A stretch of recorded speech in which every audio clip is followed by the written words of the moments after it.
Shalom saudaraku, kita bertemu kembali dengan channel Jalan Kehidupan. Masih dalam program Sapa Jemaat. Kali ini saya menyapa Anda semua dimanapun berada dan mengajak bersama-sama untuk bersaat teduh, menikmati hadirat Tuhan dan menikmati firman-Nya. Mari kita berdoa. Tuhan, sebelum kami memulai segala sesuatunya, izinkan kami mendengar firman-Mu, merenungkannya, dan belajar untuk mempraktekannya, supaya kami dapat melihat dan mengalami kuasa daripada firman Allah yang hidup. Mampukan kami menjadi pelaku-pelaku firman. Kami siap diberkati dalam nama Yesus. Haleluya. Amin. Firman Tuhan kali ini terambil dari Amsal 14 ayat 30. Amsal 14 ayat 30 berkata, "Hati yang tenang menyegarkan tubuh, tetapi iri hati membusukkan tulang." Saudaraku, hati merupakan organ tubuh yang sangat vital bagi manusia. Apa yang dialami oleh hati akan mempengaruhi seluruh bagian tubuh manusia. Itulah sebabnya betapa pentingnya kita menjaga hati kita sedemikian rupa, sebagaimana firman Tuhan katakan, "Jagalah hatimu dengan segala kewaspadaan, karena dari situlah terpancar kehidupan." Amsal 4 ayat 23. Nah, salah satu yang harus kita jagai dari hati kita adalah jangan sampai hati kita terinfeksi oleh virus yang namanya iri hati. Karena iri hati salah satu penyakit yang ada dalam hati manusia yang bisa membahayakan hidup manusia itu sendiri. Menurut Kamus Besar Bahasa Indonesia, kata iri hati berarti merasa kurang senang apabila ia melihat orang lain berkelebihan, orang lain lebih baik dari dirinya, orang lain lebih diberkati dari dirinya. Orang yang punya penyakit iri hati, ia tidak senang bila melihat orang lain senang. Sebaliknya, ia sangat senang bila ada orang lain tidak senang hidupnya. Sebab yang ada di dalam hati dan pikirannya adalah kecemburuan semata-mata.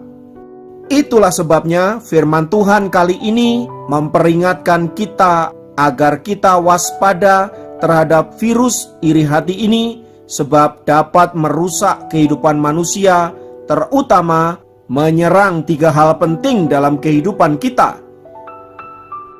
Yang pertama, iri hati menyerang fisik kita.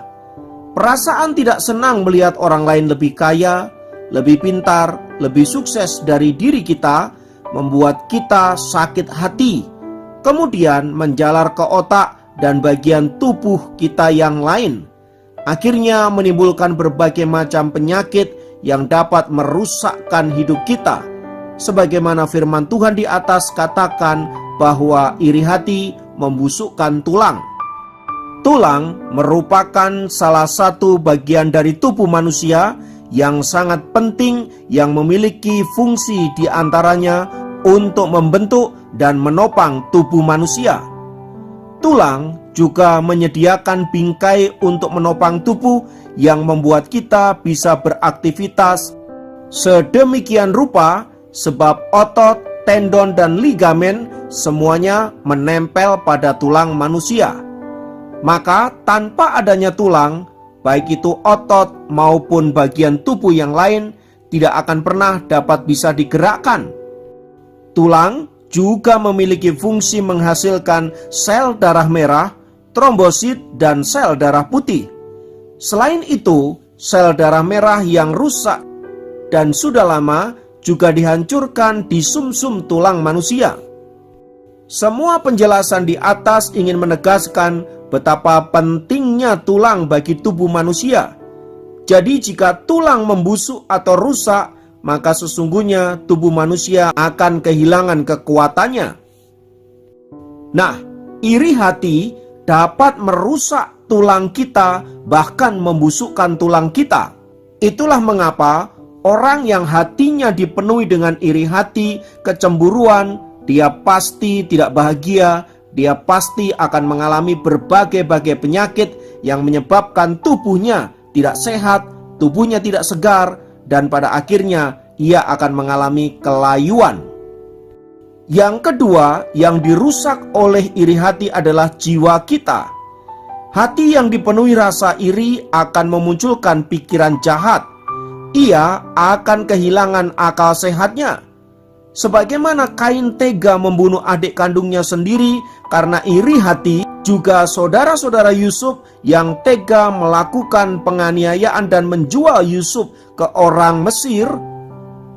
Semua itu disebabkan oleh iri hati karena melihat keberhasilan, karena melihat kebaikan dan keberkatan yang dialami oleh orang lain. Demikian juga Saul, ia sangat iri hati kepada Daud karena Daud dikatakan telah berhasil membunuh musuhnya berlaksa-laksa, sementara Saul disebutkan hanya beribu-ribu saja. Perasaan iri telah merasuki hati dan pikiran Saul sehingga ia merasa gelisah, bahkan roh jahat membelenggu dirinya, menyebabkan ia tidak mengalami sukacita, damai sejahtera, dan hidup di dalam keterpurukan. Semua contoh di atas menggambarkan betapa orang-orang yang dipenuhi oleh iri hati, jiwanya rusak, dan seluruh hidupnya mengalami masalah. Maka bila kita tidak ingin mengalami seperti tokoh-tokoh tersebut di atas, buanglah segala iri hati, buanglah segala kecemburuan, gantikan dengan ucapan syukur, bahkan gantikan dengan sukacita, sebab berkat Allah telah disediakan bagi orang-orang yang mengasihi Dia.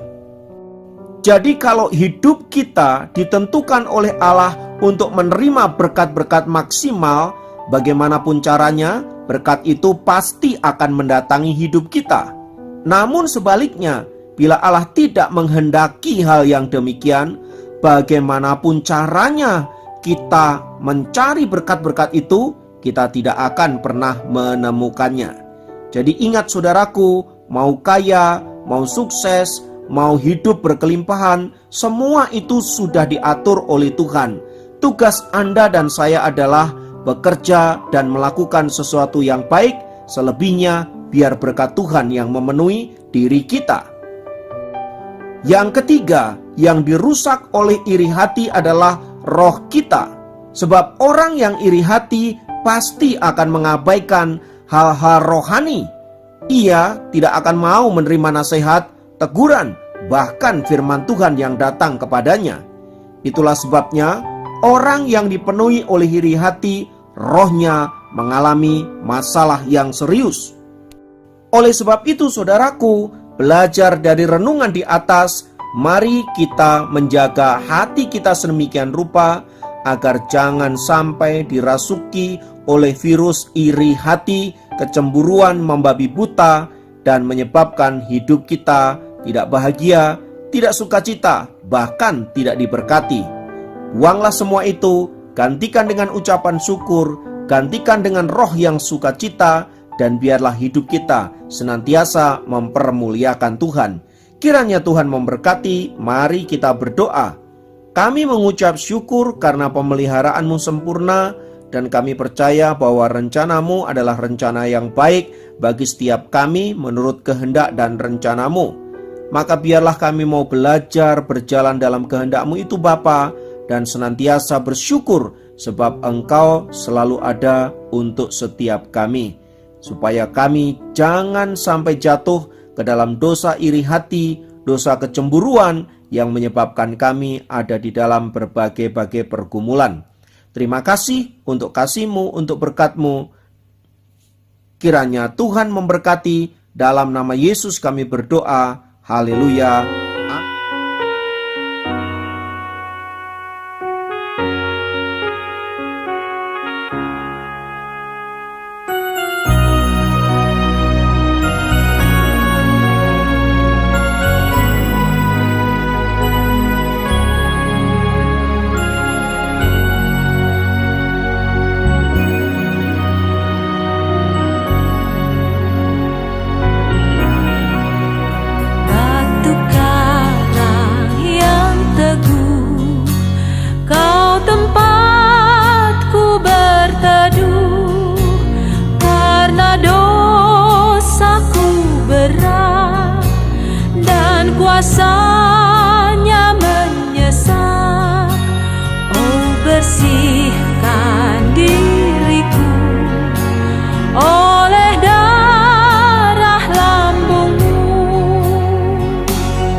hamba